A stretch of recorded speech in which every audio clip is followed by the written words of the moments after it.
Chelsea are flying under Enzo Maresca. In this video we discuss why they're playing so well, how Maresca has transformed Chelsea's previously fleeting attack into a lethal force, and whether they can challenge for the Premier League title. This is how Maresca has turned Chelsea into title contenders. Alright, let's get into it then. We're going to be talking about Enzo Maresca, what he's doing really well with Chelsea this season, and the important question of whether or not they are title contenders. So let's start with Chelsea so far. Harry, have you been impressed by Maresca's start? Yeah, very much so. Only one loss so far, and that was to Manchester City, and the only other drop of points was to Palace at home. And apart from that, Chelsea have looked very, very strong. And I mean, even in those games that and that's the difference for me, is for Chelsea, that even in those games where they lost, they didn't pick up the points, they still didn't play badly. They were all right against City for the majority of the game. There were just moments in there, but overall it's been consistent. They've looked defensively solid. They've looked potent in attack, which is something that we haven't seen from Chelsea in a while. Those two things coinciding. So I think it's very positive Chelsea right now. A lot of things are working. Maresca's got the team playing very, very well, and they'll be hoping that this form can continue. But I think it's the first time in a while that we've looked both potent in attack but not one-dimensional. Because last season we notched up, I think, over 70 goals in the Premier League, but Cole Palmer got 21 of them. Yeah. So, yeah, great season for him, but for Chelsea, they just weren't prolific enough in front of goal. But this season, there's been 5 different goal scorers in the Premier League. You've got Palmer obviously on 6, you've got Jackson on 4, and Moni Madueke 3. But you've got different players that have got goals in there. And throughout the season, we hope to see that continue. We've seen a nice spread of the goals and assists across that front 3, front 4. And obviously that's very interchangeable. We're going to look at the squad depth in a moment. But let's have a look at the Premier League table then. As it stands, Chelsea 4th in the league on 13 points, only 2 points behind Liverpool. Really strong stuff. They're a point behind City and Arsenal, who we thought would be clear by this point. I think Chelsea are really proud to be in that position, and when you consider that draw against Crystal Palace, if they'd won that match, they'd be sat joint top of the Premier League right now, which feels a ridiculous thing to comment on when we look at the last few years under Clearlake and Bowley at Chelsea. Yeah, very much so. I think the common theme around Chelsea in the last 2 years has been that they started terribly and then just couldn't really recover. Poch did well to get them back into 6th, but the big thing with Maresca here is he's getting it right from minute 1. So if things do take a turn for the worse and they do get difficult, it means they're going to be dropping down the table. Rather than starting in 11th and having to work the way back up, Chelsea have started strong here, and if it continues, they'll finish where they are. If they drop off, they're only going to drop back to 5th, 6th, 7th, which is already better than what we've seen in the last couple of years. Yeah. And yeah, I think for Chelsea fans, it's brilliant for them to have their team back amongst the likes of Arsenal, back amongst the likes of City and Liverpool, rather than down at the other end with Man United and Tottenham. So it's definitely where Chelsea want to be, and I think there's a lot more positivity both on the pitch and off the pitch at Chelsea Football Club. Yeah, and it's not like it's a huge overperformance right now, which you get with a lot of sides who have good players but perhaps don't know what they're doing tactically yet. So it shows Chelsea are good tactically, because at the moment Chelsea are fairly in line or slightly above where they should be with goals, but that's expected. Most teams are outperforming what they're expected to score. Their expected points for most matches has been fairly spot on. I think the City game, based on expected points, should have been a draw, but I think the fact it's Man City outweighs it there. The Bournemouth match, Chelsea probably should have lost, but equally the Palace match they should have won by quite a canter. Yeah. So that has balanced itself out to a certain extent. Let's have a look then at Chelsea's overperformance in XG. Very slight overperformance, but when you consider the last 2 seasons, it feels like a huge overperformance, because looking back at the first year under Clearlake Capital, obviously that was the start with Thomas Tuchel, then Graham Potter, then Bruno Sauter, then Frank Lampard, then anyone who fancied the job. It was a hell of a season. But they underperformed their expected goals by 13.89, which is absolutely absurd. Then the second season, last season under Maurizio Pochettino, I don't think Chelsea were that bad, but they still underperformed that expected goals tally. And when you consider where they were in the league, if they had overperformed that expected goals tally, if they were scoring in line with what you would expect or slightly above, maybe they'd have been even higher in the table last year, which is a really interesting prospect. And then this season, overperformance by 1.94, 15 goals, which is almost half of what they got in an entire season only 2 years ago.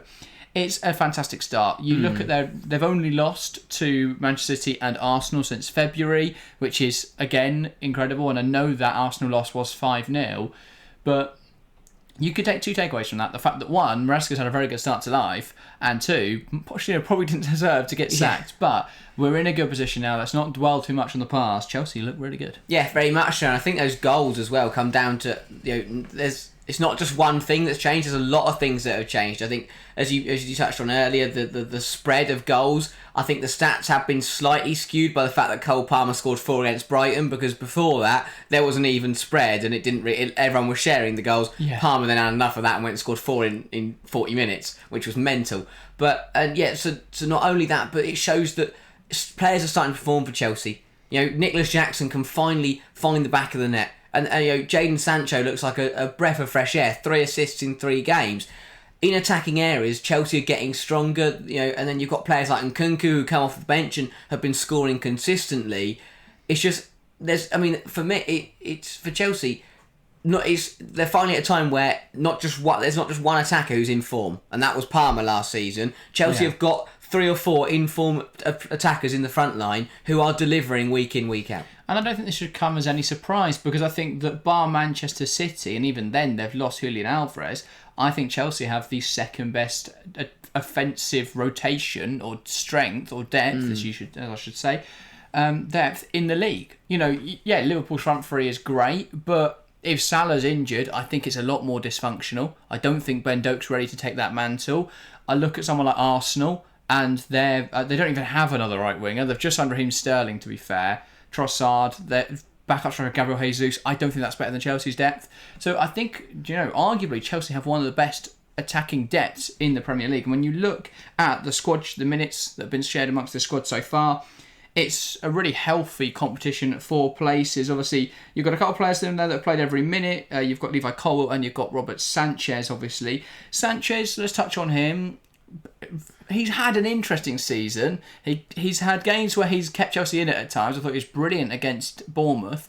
But then you think back to the game against Brighton just last weekend, and he gave them 2 goals. So I think it's very difficult to judge where Robert Sanchez is right now. Yeah, I think, though, it's one of those where Chelsea are playing well enough to counter out his mistakes, but also he is, as you say, he has had bad games against Brighton and in other times this season we've seen a few errors, but West Ham was solid, Bournemouth was absolutely fantastic, and it's one of those where when you actually look at it over the years, Ederson's made errors, Alisson's made errors, even David Raya's had a few tough games for Arsenal since he joined.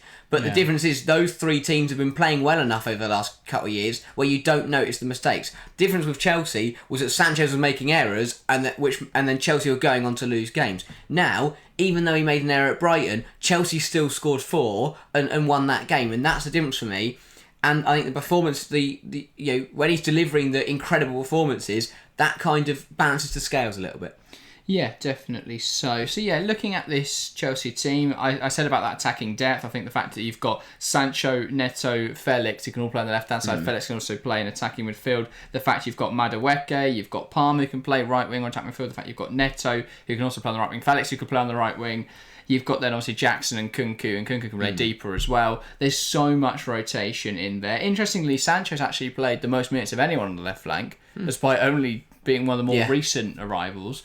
But there's really good depth there. I think now the midfield balance is a lot better, mainly because Moise Caicedo has been an absolute beast this season. Yeah, and I think this is, Caicedo, again, we talk about Jackson, we talk about Caicedo, we talk about Sanchez. These are Chelsea signings that didn't start very well, but this season are all coming together, and Caicedo, for me, is perhaps the biggest one out of the 3. And I know, as I said, Sanchez has played brilliantly, and Jackson has looked really good in front of goal. But it's the consistency from Moise Caicedo. Yes, I think he looked decent last year, to be honest, but he has just stepped his game up to a different level this season.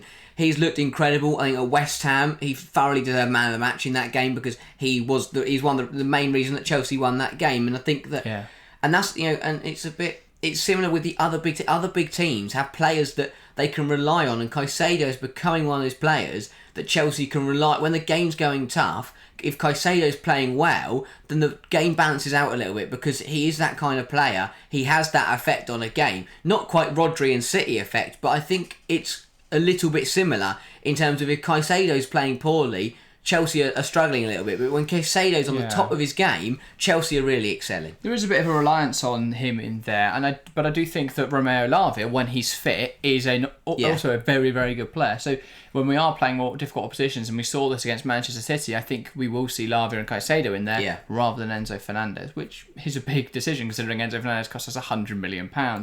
But over that, I think. But worth noting as well, Reece James hasn't played yet for Chelsea this season, of course, but one day he might return. At left back, we've seen some really interesting stuff, and I think this showed something I really like about Maresca, and something I didn't expect to see from Maresca in this first season, is that pragmatism. Because we've seen him use something different against City, and then something different in certain games. You look at the Wolves game where it was 2-2 at half time, and then the second half Chelsea came out, scored 4 goals. What a completely different game that looked in the second half. Just a couple of tactical tweaks. Madueke was phenomenal as well.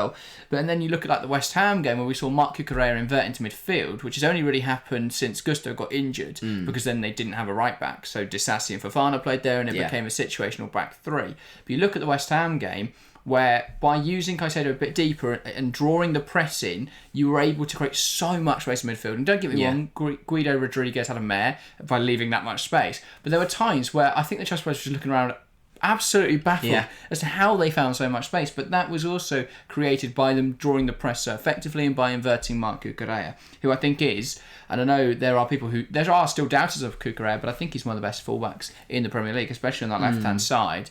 So Chelsea are playing very, very well. The question is, where is the ceiling for this Maresca Chelsea team in the first season? Because obviously 4 competitions.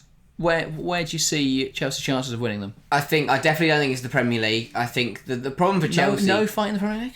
I don't think so. I just think that Chelsea could play as well as they are now, or even better, but I still think that top 3 of Liverpool, Arsenal and City are stronger. Maybe not Liverpool. I think if the form we've seen in the first few games carries on, I think we'd end up seeing a title fight between Arsenal and City, and then Chelsea and Liverpool scrapping for the final, maybe Villa in that fight as well for the places in the Champions or the place in the top 4. So I definitely think I think the title's just too far away. I think Chelsea have proven maybe they might iron out over the season, but the draw at Palace just shows that there is that every now and again that inconsistency for Chelsea, and they do drop points at silly games that you can't afford to do if you want to win a league. I think the other 3 competitions all to play for. Conference League is a must win. I think for the Blues that I look at the competition in that competition really. Exactly, Chelsea should be winning that very easily. The FA Cup and League Cup, it's more difficult to say. The one thing I would say is we haven't seen any proof that Maresca can perform in cup competitions. No. Where it is about getting those results on the day. So that'll be more interesting to see. I think the thing I'd say on the Premier League is that if Chelsea had beaten Crystal Palace, my argument would be, yes, they probably won't be able to beat Arsenal or City, but as we've seen, Arsenal and City aren't infallible. So if Chelsea can remain consistent against the smaller teams, they will be able to pick up big points this season, in which case they may be able to mitigate the fact they're not going to beat City or Arsenal in a game. I think the next run of 5 fixtures could be crucial because Chelsea play an in-form Nottingham Forest team. Then I believe it's Liverpool, I want to say Man United, Newcastle, Tottenham, something like that. It's really tough fixtures. Other than Manchester United, of course, that'd be a lovely game. I think Cole Palmer is going to bag a lot of goals in that one. If they've still got Ten Hag, which is another topic for another day. Probably not. But, he probably won't be there. But we will see. But Chelsea playing really well at the moment. It's something we've not been able to say about Chelsea for a while. They're getting the results. They're winning matches. It's all really positive for the Blues at the moment. I think it definitely is. And it's good to see one of the kind of more classic sides in the Premier League, exceeding. Give us back to an era we've got Arsenal, Chelsea, and United going back at titles. That will never happen because Manchester United will never be. They're ruining it at the top again. But I definitely think even if Chelsea don't challenge this year, and even if Liverpool don't challenge this year, I definitely think that top 4 of Arsenal, City, Liverpool, Chelsea is starting to take shape as a very, very exciting fight. I think Liverpool got it right with Slot. I think Chelsea might have finally got it right with Maresca, and then That's not be too premature, but Chelsea have started well. They have, and that's the thing. The thing for me is that it's this run coming up that is going to make or break Chelsea's season. If they come out of it and they've lost to Liverpool, lost to Tottenham, lost to Newcastle, somehow not beaten Man United, then that is suddenly going to look like a much worse start. If they go and batter United like everyone should this season, all 19 teams, including Southampton, maybe not Southampton. Don't lose to Liverpool, beat Tottenham and beat Newcastle. Suddenly that's a completely different light. So I definitely think this next run will make or break Chelsea. Yeah, and talking long term, I think people forget, but Chelsea have one of the youngest starting 11s in the Premier League this season, and so in theory the players should only get better, should only grow. There's obviously the young players coming through as well. I think there's a lot to be positive about right now, and on top of that, you've got Strasbourg out in Ligue 1 who fielded a team the other evening with not a single player over the age of 24 and beat De Zerbi's Marseille side. So that's really exciting as well, the project going on now with the Blue Co group, and if we can develop Strasbourg to be this European team as well, someone that's qualifying for European competitions, that only brings that pull of joining this Blue Co project. I think that it increases it massively, and obviously Rosenior's doing really well out there. That's again another topic for another video. Rosenior and Strasbourg doing really well at the moment. But yeah, Chelsea, I think that it's a great start to the season. If they can keep this going, the project is there now. The project has always been by young players. They will get better, and in that way, you will be a really strong team in the future, and you'll have a lot of talent, even if they're not bad, even if they aren't what you want in your side, to be able to sell on. So it's a really positive thing, and it just shows, and I know Chelsea fans still aren't 100% on board with the project. There's still some that are disillusioned with the ownership, but it shows that yes, some decisions will be wrong, but overall, what we've been saying for the last few years is this is a long-term project. Chelsea are investing in the future, and now they seem to have, at least for now, the right manager at the right time, and it's working well. Yeah, very much so. And I'm a firm believer. I mean, there's proof out there at every football club. When you start to play well on the pitch, suddenly the problems off the pitch seem to quieten down, and we're seeing it at Chelsea. Chelsea are starting to play well, which means I know that. There's still fans out there who are still annoyed every week somehow, despite the fact they're winning. But that's Chelsea the fans. That's what we do. Exactly. The fans. The more fans are getting on side. All the problems with the owners seem to quieten down every time Chelsea win. And then you see at every football club, when things start to go well, you don't hear any problems. As soon as things are going poorly, you look at Tottenham and United, suddenly all sorts starts coming out. Every time United lose, the yellow and green scarves. Exactly. So for Chelsea, I think it's very big that they're going into a tough run on form, because you've got the majority of the fan base is behind the team going into this tough set of fixtures. The players are on form. And if Chelsea can deliver over the next few weeks, they could find themselves in a very, very strong position in the table. So if Chelsea win their next 5, tough opposition, and then they go into their Christmas run, which is a bit nicer, do you consider them in the conversation to win the title? I still think... So winning the next 5 involves beating Liverpool? Maybe. Is a big one. And maybe I will have to change my opinion, but I think right now, even if Chelsea win that run of fixtures, I think top 4 100% is a very achievable goal. I just think challenging for titles, but I'll say challenging for title is perhaps a step too far. But Man City have proven that they've lost Rodri for the season. That's a massive blow. Yeah, I think that and hurt. Arsenal can play as well as they want, but they'll always randomly lose to someone, because that's I know they were very consistent last year, but if we know Arsenal, they can drop points here and there, or they can drop a shaky performance. They scraped through against Leicester. They were seconds away from drawing that game. So I definitely don't think Arsenal are perfect. City could be in trouble without Rodri. So maybe there is a chance for Chelsea or Liverpool to sweep in there. Well, that's what I mean. For me, if Chelsea win the next 5 games, they are in the title fight, because they'd have beaten Liverpool in that run. So it's Nottingham Forest, Liverpool, Newcastle, then Newcastle again in the Cup, but then Manchester United, Arsenal. For me, if they win those 5 fixtures, the only team that could be ahead of them is Manchester City at that point, because they'd have beaten Arsenal and Liverpool and won all the other fixtures. For me, that makes them title contenders. Exactly. Because at that point, Chelsea are they'd only be at most a point by City or potentially the league. And that's the thing. That is why I think the next month or 2 for Chelsea is absolutely huge, because they could end it top, they could end it 10th. So it's absolutely massive. And I know that's the case for most teams at the moment, but in terms of who Chelsea are playing, they can literally decide where they're going to be. and provided we can beat FC Noah, I think we have a good chance of winning the Conference League. But, you know, if there are any other teams out there with just a first name of some bloke, we might struggle. But we will see if we can beat FC Noah. But yeah, Chelsea doing really well at the moment. Lots to be optimistic about, lots to be positive about. I think that just about rounds up this video. If you have enjoyed, make sure to leave a like and, of course, get involved in the comments below. And check out another video if you are enjoying our content. There'll be one on screen now where we spoke about Ange Postecoglou and what's happening with Tottenham. Are they all falling apart? Probably not, because they've beaten Man United now. So go and give that a click from last week. But that is everything from us today. Thank you guys very, very much for watching, and we'll see you next time. See ya.